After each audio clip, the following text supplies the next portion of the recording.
When I was just a little kid, my dad and mom would often take me to the racetrack.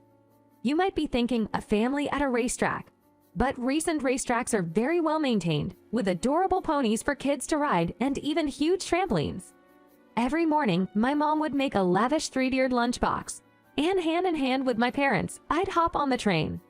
There were so many families around, and I always looked forward to going to the racetrack. We'd spread out a picnic blanket on the vast grassy area, and after eating our fill of the lunch, we'd go see the horses.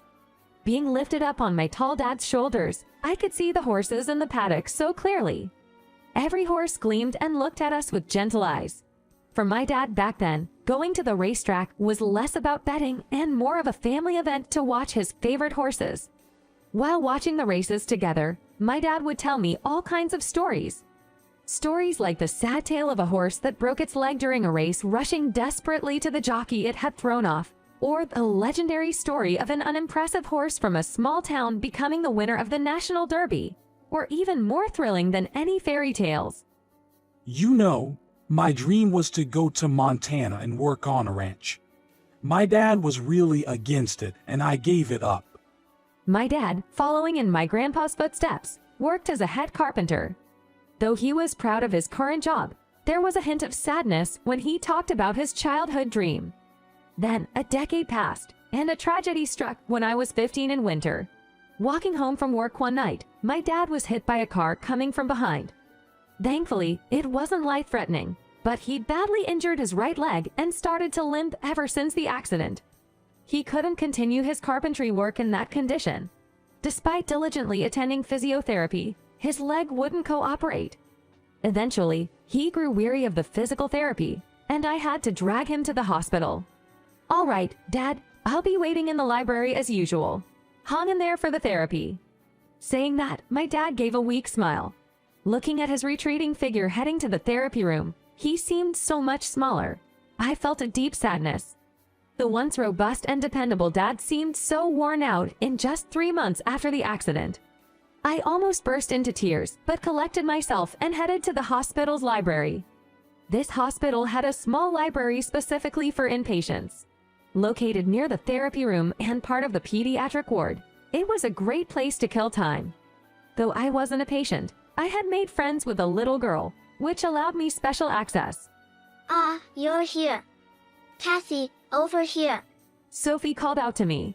She is a 10-year-old girl admitted to the pediatric ward. We became friends after I returned a lost stuffed animal to her, and thanks to her love for books and always being in the library, I gained entry. "Sorry, kept you waiting."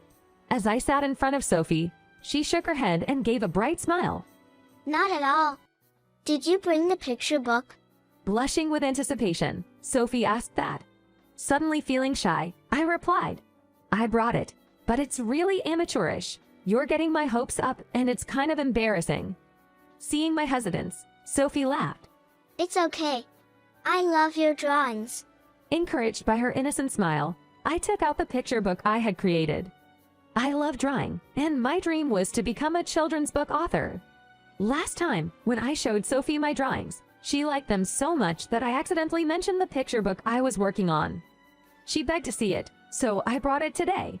I cautiously placed the book in front of Sophie, and she instantly began reading it. The story was about a young horse that journeyed to heaven, met many stars, and eventually became a beautiful star itself. Sophie was engrossed, reading with great interest. I watched her, my heart racing, waiting for her reaction. "It's wonderful." After a while, Sophie murmured, "Did you like it?" Relieved, I asked, but then noticed Sophie looking at me with teary eyes. Seeing the large tears welling up in her eyes, I panicked. What had happened? "No, it's not what you think. I'm sorry for startling you." Saying that with a smile, Sophie wiped away her tears with her hand. "It was such a touching story, it made me cry. The little foal became a star surrounded by everyone, huh? He must not be lonely." Hearing that, I nodded earnestly. I didn't know exactly why Sophie was in the hospital, but could she possibly be suffering from a serious illness? If so, did I inadvertently make her read a rather cruel story? "Hey, Kathy. Do me a lifetime favor. Can you give this to me?" Being asked with such a serious face, I of course agreed. I'm glad she liked it. Relieved, I drew various pictures for Sophie as she requested that day. We spent about an hour that way, and I stood up when my father's physical therapy was about to end. See you next week, Sophie. Yeah. I'll be waiting. Waving goodbye, we parted ways. That was the last time I ever saw Sophie. My father didn't go for his physical therapy anymore. No matter how much I pleaded, and no matter how angry my mom got, he just refused, saying he didn't want to. No matter how hard I try, this leg will never recover. The days of me climbing ladders are over. After saying that, he stopped going to work altogether. My father, who used to be a lead carpenter, started doing manual labor like cleaning and carrying materials at the site after his leg worsened. It seemed he couldn't bear being ridiculed by the younger workers. When he stopped working, he started gambling all day, weekdays at the slot machines and weekends at the horse races. Naturally, our finances worsened, leading to constant fights between him and Mom. My father, who had been taking cash advances on his credit card, got it confiscated by my mom and turned to loan sharks. By the time I was in my sophomore year of high school, my mother finally left. It seemed she had found someone else at her part-time job. You've always adored your dad, Kathy. She said that without any hesitation and left me behind. The only thing she left was my father's enormous debt. I desperately wanted my father to recover, so I kept encouraging him. Even in such a state, I loved my dad. Inspired by the many stories he told me, I wanted to become a children's book author. Back then, the view I got when my dad lifted me onto his shoulders meant everything to me. I wanted my dad to regain that sparkle. My father tried to go back to work to respond to my feelings, but he'd get discouraged after just 2 or 3 days. Then, he'd return to gambling. Months went by in this repeated cycle, and by the time I graduated from high school, our debt had ballooned to an unmanageable size. I gave up going to art college, and instead, I worked at a restaurant during the day and searched for night jobs. Since high-end clubs only hire those 20 and older, I considered working at a bar and attended several interviews. That's when a talent scout introduced me to a high-end club that offered me an incredible deal. $350 daily wage, and since I was underage, I wouldn't have to drink. They would lend me dresses, and there were no quotas. The gorgeous head lady, who looked like a movie star, eagerly asked me to start the very next day, and for the first time in a long while, I went home in high spirits. My first night job was much more enjoyable than I had anticipated. The senior ladies were all very kind, and the customers were all sophisticated. Seeing a man around my dad's age casually spend $10,000 in one night made me realize that there are all kinds of people in the world, which left me with mixed feelings. After I started working at the club, our financial situation improved a bit, but repaying my father's debt was still a long way off. My father apologized many times, blaming himself for my giving up on our college. But he just couldn't quit gambling. He must be addicted. I had no idea how to make him stop. 3 months went by, and just as I was getting used to the job, an incident occurred. It was a busy Friday night. A man in a suit yelled, "Leave now." When I looked over, a group of rough-looking young men stood at the entrance. They wore ragged jeans and flashy shirts, clearly out of place. One man pushed past the bouncer and yelled, "Where's Kathy Nelson? Kathy Nelson, where are you?" I was so surprised that I stood up. You must be John's daughter. I've been looking for you." Smirking, one of the men approached me. The bouncer stepped in, but the man shook him off, punching the bouncer, and stood in front of me. "You see, your dad hasn't been paying back the money he owes. It's not good. You know, if you borrow something, you gotta pay it back." His words, said in a smooth tone, left me breathless. The entire place went silent, and I could feel everyone's gaze piercing through me. Embarrassed and tense, I couldn't muster a word. The man grabbed my wrist and pulled me forcefully. "Hey, let go." "No matter how much you work in this fancy place, you can't pay off the debt, can you? I can offer you a better job. Just come with me." Although I resisted with all my might, the man's friends surrounded me and dragged me toward the entrance. Just then, a deep voice said, What do you think you're doing? The man holding my hand was suddenly grabbed by the collar by someone. The next moment, he was thrown to the ground. What the hell are you doing? The man scrambled to his feet and lunged at the figure in front of him. However, the figure easily dodged his punch and looked at me. He was a man in his 40s, wearing a gray suit. Was he a customer? I didn't recognize him. What the hell do you think you're doing is what I want to ask. Who are you punks? You think you can do this in my place and just walk away? The man spoke in a quiet but intimidating voice. My place. Is he the owner? Shut up. We just came to collect the money we're owed. We only have business with this young lady here. You have nothing to do with it. The man yelled defiantly, despite being visibly shaken. The owner was silent for a moment, then asked calmly, "How much?" "It's $30,000, the man answered. $30,000. Dad, why? Heartbroken, I whispered to myself. Everything seemed to go dark before my eyes. Catching a glimpse of my state, the owner said to the manager, "Hey." The manager nodded and disappeared into the back of the store. He quickly returned, handing a thick envelope to the owner. Here's the $30,000. Take it and get out. With that, he threw the envelope to the man. Surprised, the man hastily checked its contents. I'll let you go this time, but if you ever pull this kind of stunt in my place again, you won't be walking around here anymore. Be prepared. With those intimidating words, the men ran off as if fleeing. Then, with a smile, the owner said loudly, "Sorry for the commotion, folks." It's on me tonight. Everyone, have a good time. Hey, bring all the crystal rose you got.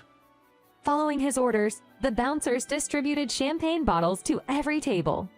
The previously silent place became lively in an instant, and the hostess called for a toast. "I'm so sorry." I bowed deeply to the owner, apologizing. "I caused trouble for the club. I'll surely pay back the money." But he looked at me coldly and said, "That won't be necessary." From tomorrow on, you don't have to come in. With that, he walked away. I was fired.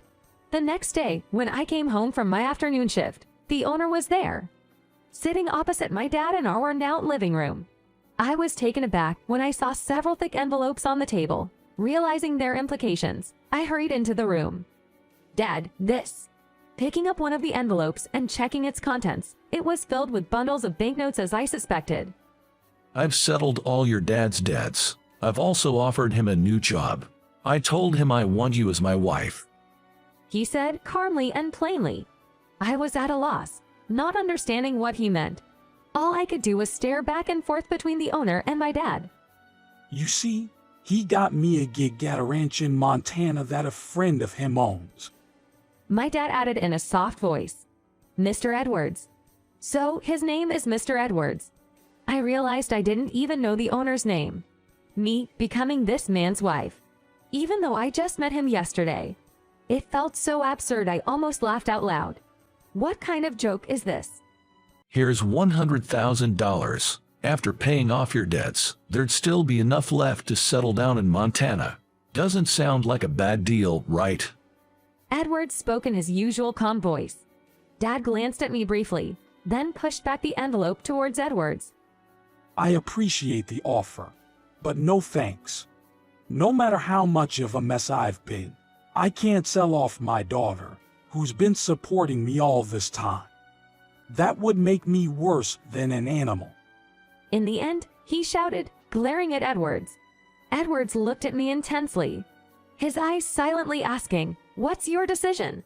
I felt like I was in a dream. It all seemed so surreal. Marrying a man I just met the day before. Someone who seemed so much older than me. Who would seriously consider such a thing? Seeing me without a response, Edwards sighed. He turned to my dad. "Wasn't working at a ranch your dream? Wouldn't it be better to reset in Montana than keep gambling and borrowing from thugs?" Hearing those words, I was taken aback inside. How did he know about my dad's dream? Could it be he had this all planned out? Who on earth is this man? Hiding my turmoil, I looked down at my shrunken, frail dad. He seemed so thin, so diminished. Perhaps this was his last chance. With that thought, I clenched my hands. Mustering my courage, I looked up at Edwards. "I'll marry you." Hearing this, my dad shouted in shock. "No." Kathy, anything but that. I promise I'll pull myself together from today. "I've had enough." As I shouted, my dad's eyes widened in shock. "I'm done being manipulated by your debts. Just leave, whether it's Montana or wherever. Just get out of my life." Hearing this, my dad's shoulders slumped. I felt like crying, but gritted my teeth. A heavy silence filled the room. John, sorry to intrude, but I'd like a moment alone with Kathy. Could you let us talk? With that, Edwards took my arm and we stood up. Dad said nothing. We stepped outside and got into Edwards' car parked out front. There was so much I wanted to ask, but the words wouldn't come. You said that for your dad's sake, didn't you? In a surprisingly gentle voice, Edwards said this. At that moment, I could no longer hold back my tears. You've gone through so much, but you've never lost your compassion. You're an incredible person, just like Sophie said. Hearing the name Sophie, I looked at Edwards in surprise, recalling the smiling face of Sophie, the little girl who loved looking at picture books.